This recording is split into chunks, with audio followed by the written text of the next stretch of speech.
السلام علیکم محترم ناظرین، امید ہے آپ خیریت سے ہوں گے۔ نوافل نماز مسجد میں پڑھنا افضل ہے یا گھر میں پڑھنا؟ اس حوالے سے حضور علیہ الصلاۃ والسلام کا معمول کیا تھا؟ تو آج کی ویڈیو میں یہی سب کچھ آپ کو بتائیں گے۔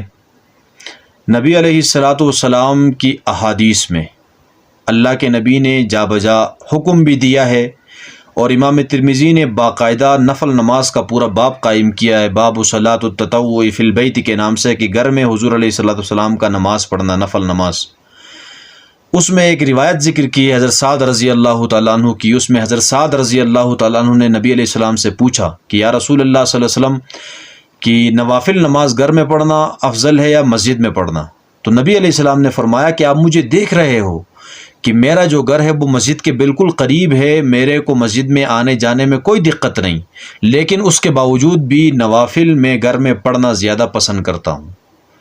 تو اس لیے گھر میں نوافل پڑھنے کا معمول بنانا چاہیے۔ نبی علیہ السلام کا یہی معمول تھا۔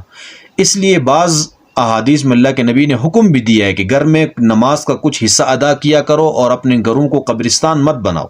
یعنی جس طرح قبرستان میں نماز نہیں پڑھی جاتی، یا یہ کہ جس طرح قبرستان میں مردے نماز نہیں پڑھتے ہیں، تو اپنے گھروں کو بھی قبرستان کے مشابہ مت بناؤ، بلکہ گھر میں نماز پڑھو گے، گھر والے دیکھیں گے، وہ سیکھیں گے، ان کو شوق پیدا ہوگا، تو ایک ماحول بنے گا۔ تو اس لیے نوافل نماز میں ویسے بھی اخفاء ہے، دکھلانا مقصود نہیں ہے، کسی کو ریاکاری بھی نہیں ہوگی۔ تو جب گھر میں پڑھیں گے تو زیادہ سے زیادہ اخفاء ہوگا، تو ریاکاری سے بھی بچیں گے اور زیادہ سے زیادہ ثواب بھی ملے گا۔ اور باقی جتنی نمازیں جماعت کے ساتھ پڑھی جاتی ہیں، وہ چاہے تراویح کی نماز ہو یا صلاۃ کسوف ہو یا باقی فرائض ہوں یا عید کی ہو، جمعہ کی ہو، یہ نمازیں چونکہ اس جماعت المسلمین کے ساتھ یعنی اجتماع میں پڑھنا ہے، مسجد میں جا کر پڑھنے کی تاکید ہے، اس میں اظہار مقصود ہے، تو وہ تو پڑھیں، لیکن دل میں خیال ریا کا نہیں آنا چاہیے۔ لیکن نوافل کے اندر اخفاء ہے، تو اس لیے وہ گھروں کے اندر پڑھنا چاہیے۔ یہی نبی علیہ السلام کا معمول تھا۔